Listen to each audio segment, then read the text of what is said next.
क्या आप जानते हैं कि संविधान को निर्माण करने के लिए जो संविधान ड्राफ्टिंग समिति थी, उसमें 7 सदस्य थे, पर फिर भी सिर्फ बाबा साहेब डॉक्टर भीमराव अंबेडकर को ही भारतीय संविधान का पिता कहा जाता है।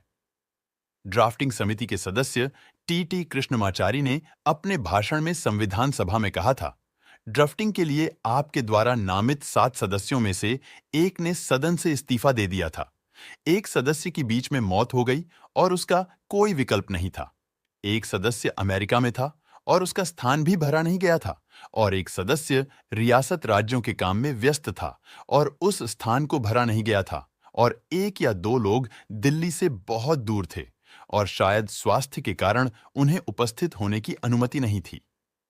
इस परिणाम स्वरूप इस संविधान का ड्राफ्ट तैयार करने का बोझ डॉक्टर अंबेडकर के कंधों पर आ गया, और मुझे कोई संदेह नहीं है कि हम सब उनके आभारी हैं जिस लगन और मेहनत से उन्होंने इस कार्य को पूरा किया है। संविधान सभा के अध्यक्ष डॉक्टर राजेंद्र प्रसाद ने बाबा साहेब की सेवाओं की सराहना करते हुए कहा, मैंने अध्यक्ष की सीट से दिन प्रतिदिन की गतिविधियों का सावधानी से निरीक्षण किया है।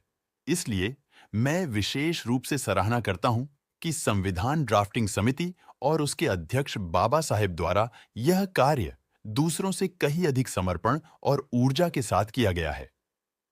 हम भारत के लिए इससे उत्तम काम कभी नहीं कर सकते थे कि हमने डॉक्टर अंबेडकर को संविधान संशोधन समिति में रखा और उन्हें उसके अध्यक्ष के रूप में चुना।